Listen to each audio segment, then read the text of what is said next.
I mentioned a few weeks ago that we're starting this series, Christmas series. We're going to be doing this throughout the month of December. We're going to just give some real in-depth study from the Magi, who were a very important part of the Christmas story. You'll find the text in Matthew chapter 2. If you brought a Bible, you might want to turn to it as well. But I do want to mention, I'm going to mention this each Sunday, so just be aware that we're going to offer a really nice Christmas Eve service, 45 minutes. It's going to happen at 2 o'clock in the afternoon, which is a Sunday, so we're not going to do the Sunday worship service at 10, but rather at 2 o'clock. It is going to be a candlelight service. And I mentioned, I think this last week, to Sarah and Autumn, we were meeting, and mentioned that Christmas Eve is one of those services where the city, the community, they're looking for a place to attend a Christmas Eve service. It might as well be Connection Church. And wouldn't it be wonderful to fill this place up on December 24th on a Sunday at 2 o'clock. Write that down. Give that invitation out. Bring somebody with you, a neighbor. It's an easy invite. Let me tell you, it is an easy invite. And so thank you so much. And we'll continue to promote that each Sunday. Today, our message as we study the Magi, we're going to start with a gift of gold. You should have received a piece of gold when you entered the sanctuary this morning. If not, we do have some that we can give you on the way out. Please, it's not real gold. Let me tell you, it's just a piece of chocolate that's wrapped in gold. But I wanted you to receive something that would help you, remind you of today's sermon and our text throughout the season. You know, the country of Iran was mentioned during the first Christmas story 2,023 years ago. Although it wasn't called Iran at the time, it was called Persia, and it was the home country and the starting point for Magi, sometimes called wise men. Now, usually the number was about 3, although there have been myths and legends that have multiplied over the years about these Magi, ancient legends that say that there could have been as many, if not more, a dozen of them that came on this particular caravan to find the Jesus, the King of the Jews. Well, that number has dwindled down, and in all probability because there were 3 gifts that were brought.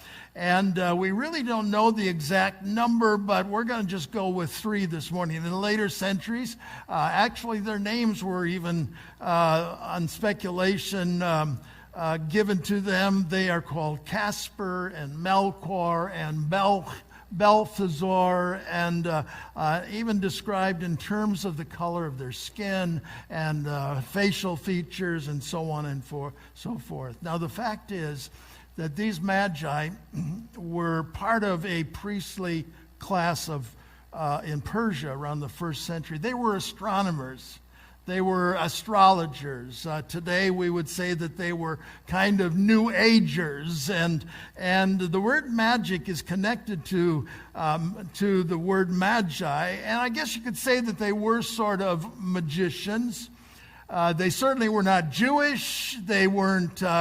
Obviously they weren't Christians, and they were Gentiles, they were pagans, these Magi, and they were hardly the sort of people that anyone would expect to be a part of the first Christmas story, along with Joseph and Mary and the shepherds and the angels. But they became a part of the Christmas story through the words written by Matthew. And I'm going to read the story for you from Matthew chapter 2.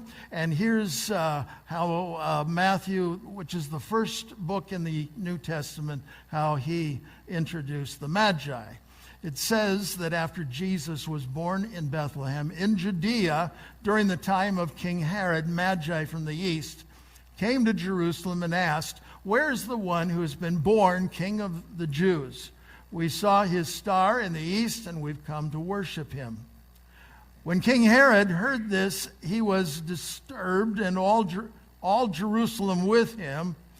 So when he called together all of the people's chief priests and teachers of the law, he asked them where Christ was to be born. In Bethlehem in Judea, they replied, for this is what the prophet has written. But you, Bethlehem, in the land of Judah, are by no means least among the rulers of Judah, for out of you will come a ruler who will be the shepherd of my people, Israel.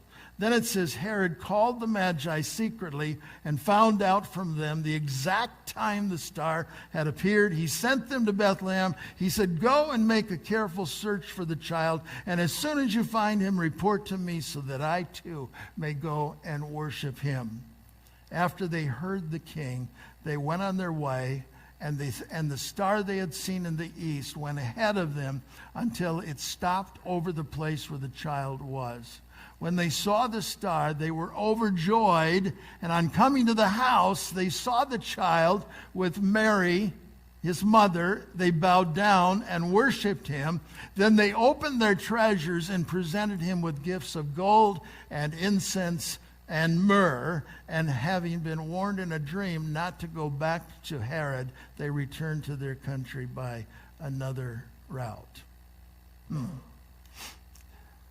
You know, as students of the stars and the Magi were, they actually kept detailed records of astronomy that went back many generations to this. And my guess is that one evening they're kind of out and they're kind of studying the stars, and all of a sudden they see this star that they hadn't seen before, and it seemed to be a star that was beckoning, that was attracting, that was calling them on a westward journey. Now, much speculation has been given ever since about what this star may have been. I'm sure you've wondered about that and thought, you know, what really was this star? There are Christian scientists who have devoted their whole lives to studying all of this and writing about it. Some think that it was Halley's Comet that appeared, and actually, it had appeared in the year 1211 BC, but really it doesn't match up with the rest of the historical markers or the secular history or in the scriptures. And so I think we could discount that. Some believe that instead it was a supernova that with brilliant intensity flamed out and then over the following months seemed to diminish. And then there are others who say that perhaps it was a conjunction of the planets Jupiter and Saturn, and indeed there were times, I believe in the year 7 BC, that actually happened, where Jupiter and Saturn came together, and I'm sure it was this bright star in the sky. However, for me, it's hard to imagine that any of these explanations could sort of be or serve as a map quest that would get them directly to a house that you're looking for. So any star or comet could be specific enough to show someone to a particular address. Really didn't make a whole lot of sense. So maybe we need to think of it a little bit differently. And I'm just giving you a lot of my thought this morning. Perhaps it was some celestial, supernatural appearance that God had concocted that never proceeded or never succeeded just for that one time. Maybe that was what it was. Or perhaps it was an angel that sort of functioned as a star, kind of like the angels that appeared to the shepherds out in the fields at night outside of Bethlehem. Also, it's interesting, there were rumors, according to historians, there were rumors across the ancient world that something big was about to happen. And as a subset of that rumor, it claimed that the leader may in fact be a Jew. Now, even when you put together this bright, unusual, unprecedented star and the rumors of the day, would you agree with me that it must have been a very courageous thing for these Magi to set out on what would be a 2-year journey to find the King of the Jews? 2 years. They must have spent a fortune of their own personal money and of course a significant percentage of their lifetime on this journey of faith. You know, what's interesting to me is that, you know, I think that sometimes Christians view people of other backgrounds and other religions and other beliefs as the enemy. And yet Matthew, in telling this story, clearly did not see it this way, but rather anticipated that Jesus had come to draw people to himself who were of all different religious and ethnic and national backgrounds, that Jesus would find searchers and seekers in every variety of people, every size and shape and color and whatever, to be drawn to himself. Well, as the story goes, when the Magi reached Jerusalem, it's like they got stuck. I don't know if it was an especially cloudy season and the stars sort of disappeared, but what they did was they proceeded to ask the king for directions. Now, again, I don't know about you, but if I'm visiting a foreign country and I can't find an address, you know, I don't usually go to the presidential palace and ask the president for direction, which, you know, kind of implies that these guys must have really been a big thing, must have been really important. I don't know, maybe they were royalty themselves. Certainly, we know that they were very rich. We know that they were famous enough. We know that they were prominent enough that they could gain access to King Herod, who at the time and today is called King or Herod the Great. Just as an aside, you know, this Herod must have been an amazing guy. First of all, on one hand, he was somewhat of a despot. He actually murdered most of the members of his immediate family in order to protect himself from against a coup d'etat.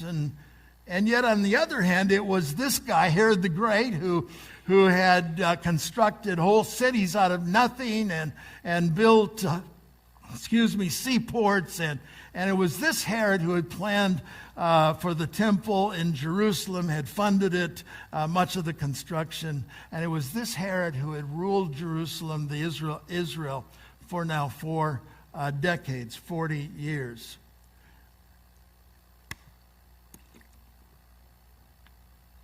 And so when Herod was asked, now put yourself in his shoes, for specific directions to the newborn king of the Jews, you know, he wasn't all that happy about it. But what he did was he turned to the religious leaders and the Bible scholars of the day, who, interestingly, it didn't take very long, but quickly knew the answer to that. It was found in Malachi, the Old Testament prophet. You can look at it for yourself. It's in Malachi chapter 5 at verse 2, where the answer to their question was the village of Bethlehem, that they should go to Bethlehem. Well, Bethlehem was then and is today really just sort of a suburb of Jerusalem, just 6 miles up the road. And I'm sure the excitement must have really been more than they could handle. After all, after 2 years, the distance that they had traveled, now they only had 6 miles left to go.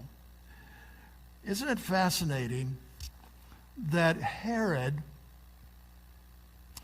who had just been told, you know, how the Magi, the wise men, had come this great distance, traveling 2 years, was himself not willing to go the distance of just 6 miles. I mean, it's true that he did ask for further information, alleging that he might at a later date come and worship the newborn king of the Jews himself. But of course, you know the story, that didn't happen. But I think what is even more astounding to me is that these Bible scholars, these chief priests, these ones who immediately could go, I mean, they could hitch a ride with Magi and quickly pack their bags and go and say this is the fulfillment of the Old Testament prophecy. But they were too busy to be bothered and didn't go either the 6-mile distance to Bethlehem. What the Magi did certainly was to combine Scripture and a star in order to reach their destination in Bethlehem. And when they saw the star, according to Matthew, when they arrived in Bethlehem, when they found Jesus, the historian Matthew says that they were overjoyed. Those are interesting words too, aren't they? Overjoyed, you know.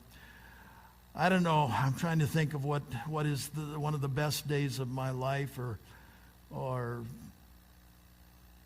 you know, I could describe it as a day of joy, but what is it to be overjoyed? You know, it's a thrill, it's enthusiasm, it's absolutely over the top. That's what these Magi were experiencing after 2 long years of travel in a dusty desert. Can you imagine the sand that packed their nostrils and in their ears? And finally, they've reached their destination, their dream. It had come true. They had come to Jesus. And I think if we were to close our eyes together this morning, most of us could imagine that scene because we've seen it 1,000 times on Christmas cards. In fact, why don't we do that just for a moment? Would you just close your eyes just for a moment? And I want you to imagine this scene, this Christmas scene with Jesus in a manger or in a stable and maybe in a cave with Mary right by him and Joseph there smiling for the camera, with shepherds that are in neat order, with an angel in charge to make sure everybody is in the right place and the sheep are behaving well, and wise men off to the side. And can you see it in your mind's eye? Camels who aren't eating, but they're holding their heads up high. Can you see it? Everything is absolutely perfect. Now, open your eyes and look at me. I don't mean to pop your balloon this morning, but it really wasn't like that at all. For what we're told in Matthew chapter 2 is that on coming to the house, they saw the child with his mother, Mary, and it says they bowed down and they worshiped him. It wasn't the stable. It wasn't the place of the manger. This was the better part of 2 years later, and of course the stable, you know, was just a couple of days. The angels, the shepherds, they'd all left. They're back home now, and Jesus is no longer a baby. Now he's a toddler. He's the age of Holden, 2 years old, really. And so maybe 22 months old, and now he's walking and he's talking. He's just a little toddler and so change the mental image to this second scene, and you should see a house. Perhaps it's made of stone or mud brick or whatever, and it's in the village of Bethlehem, perhaps in one of the neighborhoods there, and all of a sudden, this caravan pulls up into, it's one of those villages that, you know, we say is so small that if you blink, you're going to miss it. That, I think, is what Bethlehem was. And this caravan of camels, not minivans, that's a different type of caravan, but a caravan, I don't know, it must have been this long, huge row of camels. And can you imagine the neighbors for a moment wondering, what in the world? They're peering out the windows, and some of them are coming out on the streets, and they're just gawkers because, you know, Bethlehem just doesn't get visitors like this. And And they notice the obvious power and the wealth and the trappings of their entourage. And everybody's just talking, they're just, what in the world is going on? And the Magi come to a specific house, and as quickly as they can, they get off their camels, they run to the door, they knock hard on the door, and Jesus go inside. He goes running to the door, and I want you to picture Mary saying, Jesus, wait, honey, because she wants to protect her child from strangers and the risks of the unknown. But not quick enough, and he gets to the door, and he unlatches the door, throws the door open just as Mary arrives. Can you just see it in your mind? And they all stand there in stunned silence, and Mary wonders, what are people that look like this with these foreign faces and these strange clothes doing at my door? And so many of them. What are they doing in Bethlehem? And what are they doing at my house? And as for the Magi, again, they had traveled, for almost 2 years.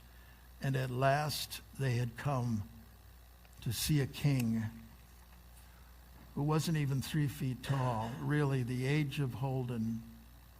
You got to look down to see this king.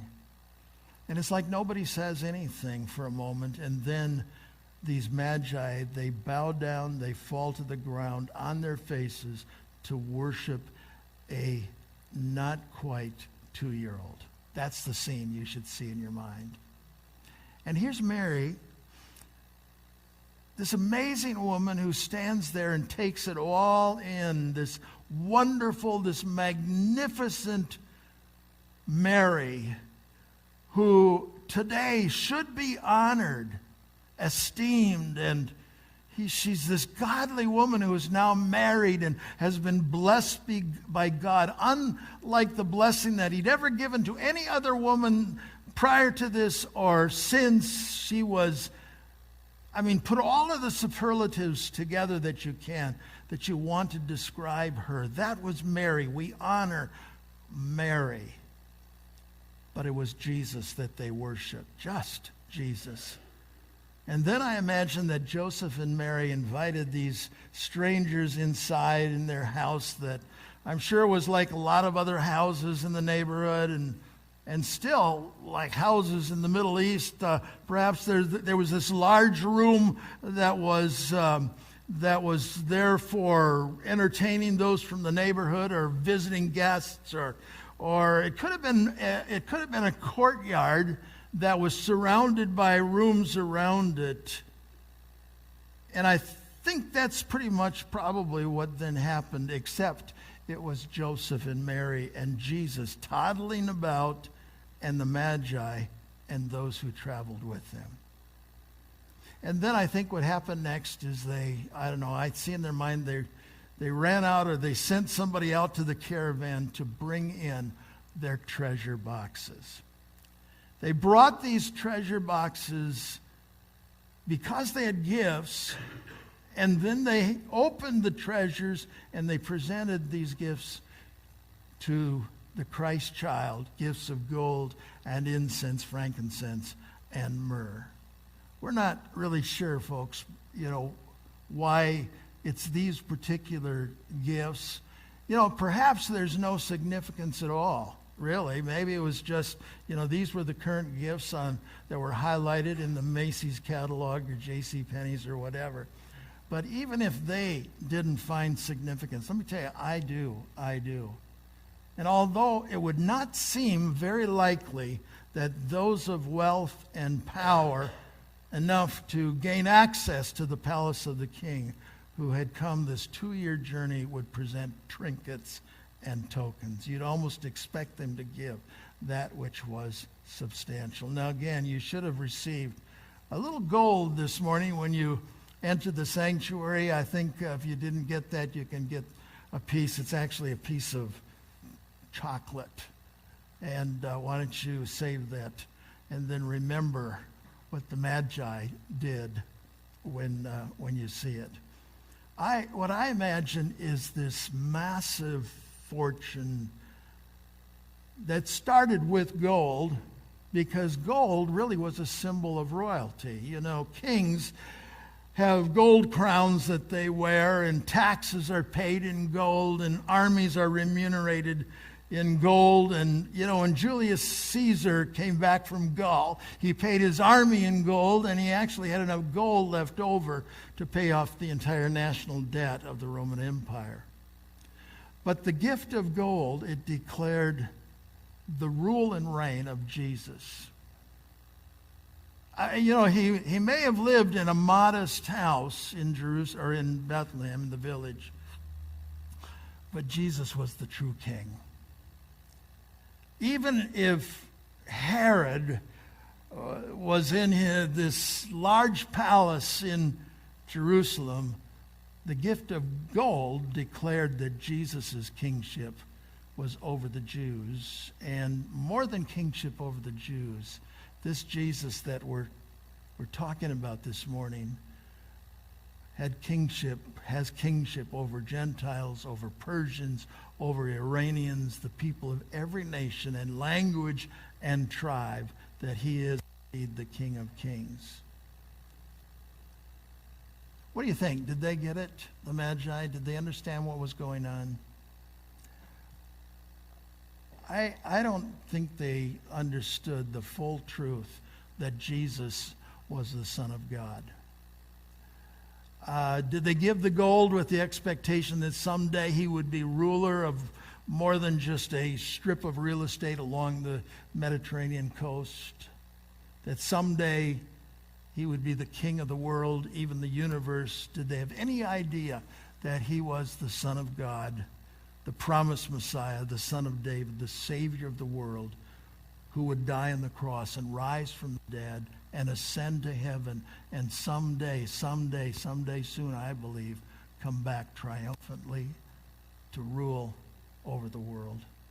I don't think they got it. I don't think they understood. I think they had very little information. But what is amazing is they took that little information that they had and they responded to it with simple faith, and then they gave out of generosity. No, I don't think they knew a whole lot about who King Jesus was, but God did. And what I want you to see through the story of the Magi and this particular gift, that it's like God was putting together the pieces. He was connecting the dots. He was putting it together in this magnificent mosaic, honoring his Son, indicating to the rest of the world the gospel story that his Son would reach out to people of every background and religion and nation, and that he would indeed be their king. Hallelujah. And God was orchestrating the details. This is what is amazing. Perhaps you've never considered this.